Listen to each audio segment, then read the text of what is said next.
Our next inductee hit the Big Ten tennis trifecta in 1991, winning the Big Ten Singles Championship, Big Ten Tennis Athlete of the Year, and earning the Big Ten Medal of Honor. Jack Waite still owns the UW record for singles wins and the best winning percentage, and he represented the Badgers in a pair of NCAA championships.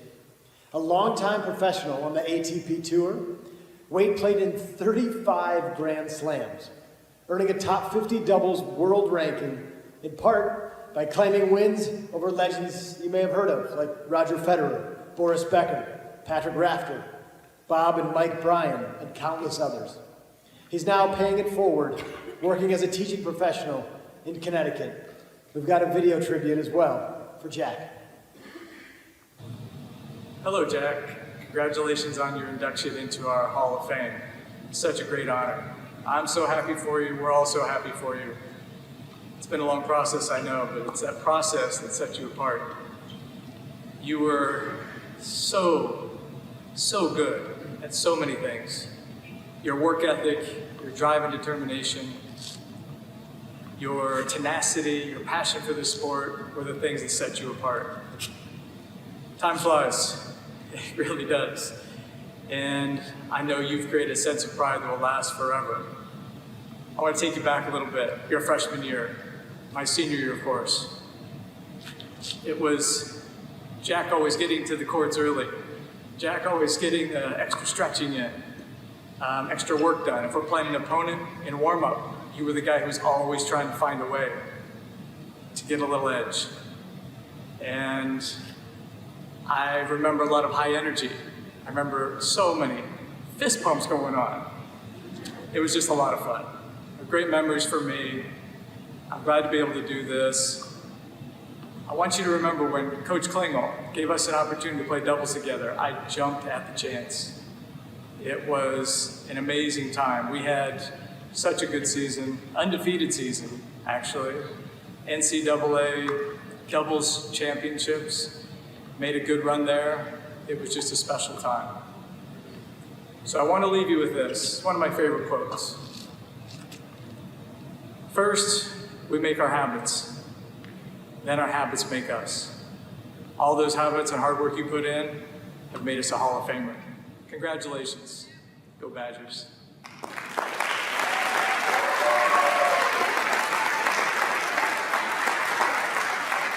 We're proud to welcome the Hall of Famer, Jack Waite.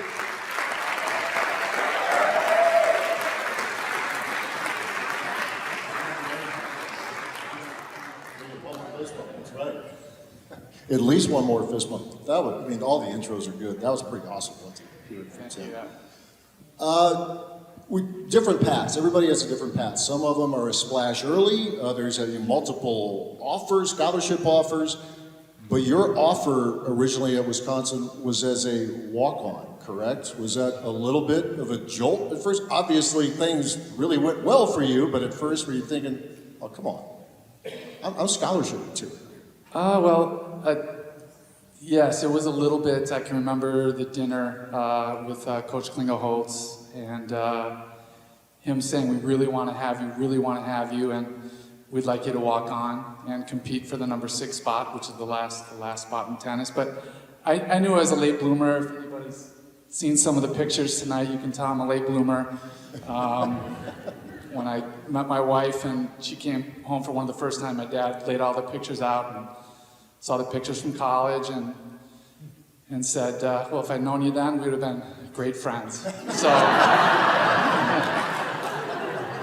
So that was my path. And I think, like a lot of people set up here, when you have that, I wouldn't say doubt, but that the dreams are very lofty, it means that much more when you get them. So it was great. Luckily, we have a long family tradition at Wisconsin. Many of my relatives have gone there, and my grandfather had contacted somebody at UW to see if there was some scholarship money there, and he kind of rattled the cages and eventually came up with $500 and then food. And I said, that's it, I'm going. We got food. So the deal maker. It all worked out. You truly climbed the ladder, right? From number 5 singles to eventually to number 1. Similar question I've asked others here, or will ask some others tonight. Did you appreciate it in the moment? Because you did it, I mean, it was really step by step. You worked and earned absolutely everything. As time has gone by, have you looked back and appreciated that process even more? Yeah, at times it was tough. I went from 5 and made a jump my sophomore year, I can remember, to number 2, and there were a couple great freshmen that came in, and I played a little bit at 2, and I remember Coach Klingelholtz telling me, you know, it just doesn't look right. You're not playing your game. You're pushing too much. You're stressing too much. And so I went back down to 4 behind the 2 freshmen, and that was tough. But it was the right position to be, and what worked great for me is I was able to win a lot and have success and learn how to win and work my way up.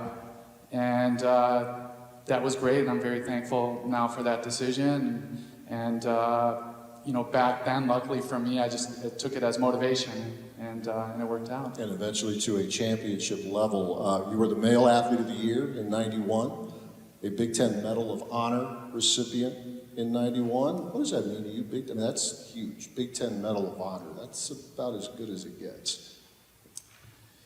It's a little surreal, to be honest. It's an amazing. It was an amazing honor. It's hard to put it in words, especially at Wisconsin. And at the time that I was in school, we had so many amazing athletes in all the sports, and especially the non-income sports, and many of them made it on the wall before I did. So it was a great honor that just kind of gets better with time. It's also about the Pro Tour. Patrick mentioned, you know, beating a couple of, you know, okay guys, Becker, Federer, you know, but you traveled the world. Tell us about that experience, what that was like for you. It was a great way to spend your 20s and early 30s. I'll say that. It was. I wouldn't want to do it now, but it was amazing. It wasn't always glamorous. It was a process to go up. And some weeks I'd be somewhere halfway around the world and maybe the only American at the tournament. Going out to eat. I can remember going out to eat with some Dutch friends and them speaking Dutch all night. And so there were those weeks, and then there was weeks you're at places like Wimbledon or these other amazing tournaments and places, and really being treated like a star. And so it was great. I used to travel about 40 weeks a year. And, you know, I lived at my parents' till I was in my 30s because I was traveling 40 weeks a year. And so it was just, it was a very glamorous, vagabond lifestyle. And I loved every minute. And you're another one that's gone into teaching/coaching, right? You enjoying that, I assume, right? Did you picture yourself doing it? I didn't. I didn't at all when I played, but then when I finished, I tried a few different things and got into the coaching and realized that I really liked it. I enjoy being more at the club level, where we have all kinds of different levels of players and all different ages, and just trying to see if you can make someone's day better. Really, that's what I enjoy, and it's been great. Let me give you the stage. Anybody you'd like to thank here tonight? Yes, absolutely. First, my teammates who aren't here tonight, but they said if it were a roast, they would have come. So we're gonna. Funny how that works. Yeah, hopefully next year we're gonna put together a roast. I want to thank my very good friend, Coach Danny Westerman, who's the current UW coach, and for really showing us a great time this weekend. My family, we've had an amazing time seeing all the things that have changed on the campus and spending time at Nielsen. And I got to hit a little bit with the team. He's been fantastic. I've got my high school coach here, Ken Seaman, who was just a great role model for me growing up, and we shared some memory meals in Nielsen when I lost the finals of the state tournament, and we were back on that court today. That was great. I've got my high school doubles partner here, Brett Recker, and his family, and his support throughout the years have been amazing.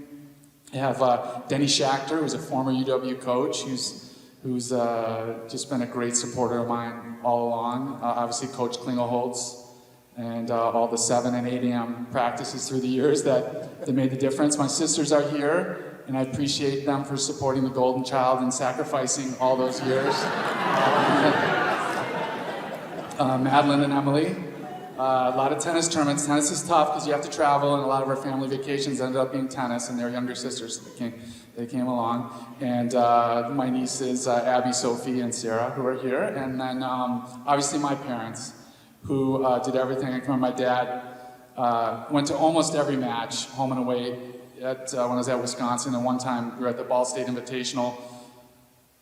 Coming out of the hotel, we're going to go to Bob Evans for breakfast, and like 7 in the morning, and he's sleeping in the car in the parking lot. So all the dedication there was amazing. Obviously, my kids, Jeremy and Audrey, who are here, and just to let them know that we love you, and to remember that your great-great-grandparents went to Wisconsin, 2 of them, 3 of your great-great-grandparents, 2 grandparents, 2 of your aunts. And if you don't go to Wisconsin, that's fine. Your mom will still love you. But don't be that one who doesn't. Congratulations, Steve. And obviously my wife.